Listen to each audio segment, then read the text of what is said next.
මේ ලෝකයේ දැවෙන හිත් නිවන තැන් හරි අඩුයි. විඳින දුක් නිවන තැන් හරි අඩුයි. එහෙම ලෝකෙක ඔබ මම පමණක් නොවේ. දෙවියන් බඹුන් වගේම සතර අපාගත සත්වයනුත් ඇතුළු තුන් ලොවෙහිම සංසාර දුක අවසන් කරන්නට අප්‍රමාණව දුක් විඳි අයෙක් වේ නම් ඒ ලෝතුරා බුදු පියාණන් වහන්සේම පමණයි. ඒ පරාර්ථකාමී ලෝකනාථයන් වහන්සේගේ සම්බුදු තෙමගුල සිහි කරමින් ආමිස පූජාවෙන් සම්බුදු පියාණන් නම දෙන්නටයි ධම්මදානේ අපි සූදානම් වෙන්නේ. ශ්‍රී ධම්මදාන වෙසක් බැතිගී සරණිය 2022 බැති ගීතාවලියේ පළමු වැන්න. ගේය පද රචනය විජේතිලක රත්නායක මහතා.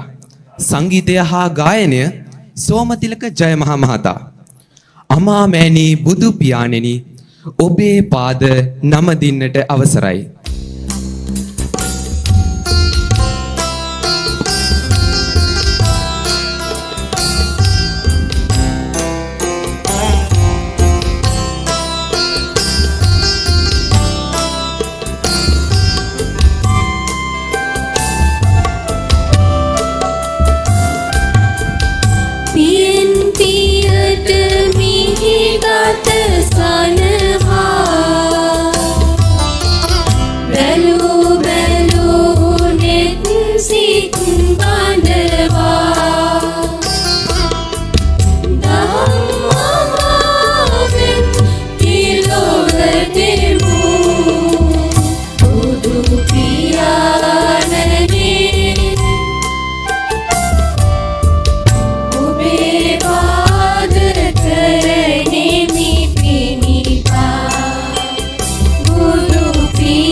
Gili